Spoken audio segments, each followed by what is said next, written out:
Start in the have middle. Adam. Vitali's questions actually got more interesting. They started with good-looking people, then people making his boss look stupid, and then we finally had some really good technical questions, which meant he must have really been interested in the last presenter. So I'll let you go first this time. Well, so actually I do have a good question. Now that you offer data science as a service, should I start looking for a new job?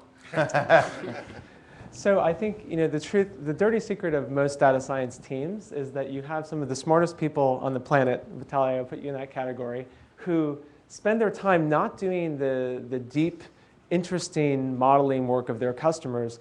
They spend their time actually servicing basic reporting needs of executives, making top lists of who are the top venues that have been checked into in the last 24 hours. That's an insult, I think, to the talent of the few data scientists that are out there. ITMetaMarkets sees itself as a complement to the skills of data scientists and allows them to get the low-hanging fruit of analytics and discovery taken care of and let data scientists focus on the real deep and nuanced problems that their businesses face. So we're not in competition. We're actually a complement to the existing data science teams out there. And a quick follow-up question. You mentioned in kind of one of our previous discussions that you are thinking about open sourcing Druid. Yes. So we still are. I think that we didn't. I don't know if everybody heard the question. Yeah. Joe, pull the microphone closer. yeah, to Sure. you. sorry. Druid, well, kind of the back end of all this real-time system. So ITMetaMarkets were thinking about open sourcing it, and what's the latest status on that? So we're doing it very thoughtfully. ITMetaMarkets believes that the value of big data is not at the storage layer. We are not interested in being a database company. We happen to have innovated an extremely fast cloud-backed in-memory database, but ultimately we're focusing on the algorithms and the user experience. So it's something that we're doing thoughtfully, but ultimately ITMetaMarkets' value is further up the stack. We're a full solution. We're not about a given technology. So since you're focusing on the sense making from the data as opposed to the core technology, even though you've built that out, how do you work with your client base to define the key algorithms or key approaches to extracting value out of that data, or is that something you help just tease from the data given its basic structure? So I think a lot of people have this belief that analytics is vertical and that every company has different analytical needs and you can't create something generic. We take issue with that. We think that there are a set of core machine learning algorithms that can be applied across domains, such as anomaly detection, build a model of expectation on some data time series and say, oh, when does it surprise me? We're focused on doing some of these core analytical algorithms first, and we think eventually we will start to build out the ability through our APIs for individual customers to build off of the power that our solution allows, but we're not in the business of doing very bespoke work. I mean, that's similar to Vitaly's question. We want the data scientists to do that kind of 20% very unique work for each customer, and we'll focus on the low-hanging analytical fruit. Subbu? Yeah. I was actually going to ask you something similar, which is that you sort of mentioned that data science is not domain specific, and you can argue that anomaly detection is probably one of those areas, Yes. something away from the norm. But it would be difficult to suggest that for a particular business, when they're looking at what this data means to them, that it's not.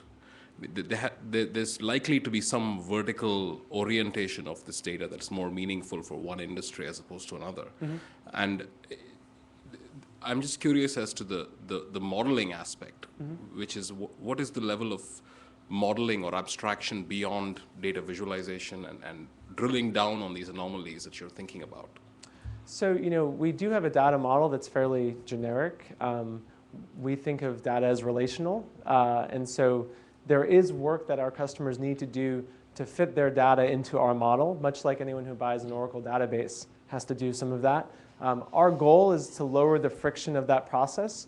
And actually, we're opening up in the next couple of months a self-serve offering whereby customers can label and choose and fit their data into our data model very quickly. I was just going to ask is, for people who are coming up with a new application or even a startup that's going to generate lots of data, are you a good person to come talk to because either A, it could feed, or B, just to get a better sense of how to think about the data you're going to be generating before you're actually doing it? Because that could be structured in any number of ways, right? Yeah, absolutely. I mean, we think we want to be the place where you can grow with us. Much like Amazon, I started Amazon by paying $50 a month 3 years ago.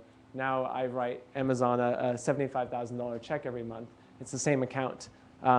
We think we want to be the place where startups, this new breed of cloud services and mobile applications can come. They're generating these transaction feeds and events. They don't have data science teams. They're often a couple of people.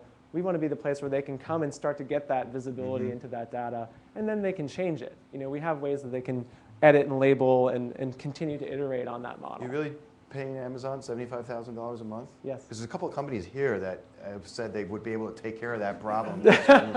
I would love, if someone wants to give me a better offer, we're definitely interested. Okay. There's a question here. Sure. Right. Just so I understood correctly, the data numbers that you give here. Hold on. Start your question over so we can. The data numbers you give up over here on the slide. Yes. Are these particular to what your company is handling, or is this a broader set of numbers? Like, what are these 100 billion events per day? What are you referring to? So we work with a set of 10, we have 10 plus commercial relationships, and across all of those relationships of our customers, in toto, the number of events that our platform, it's a shared multi-tenant platform, is processing is over 100 billion events per day. I can tell you that in the online ad space, there are 100 billion microtransactions that happen every day across the entire global online ad space. We don't see all of those events, but we see a meaningful fraction of them. Got it. So this is ITMetaMarkets, direct hands-on kind of thing. Absolutely. Thank you. Yeah. Okay. Michael, good job. Great.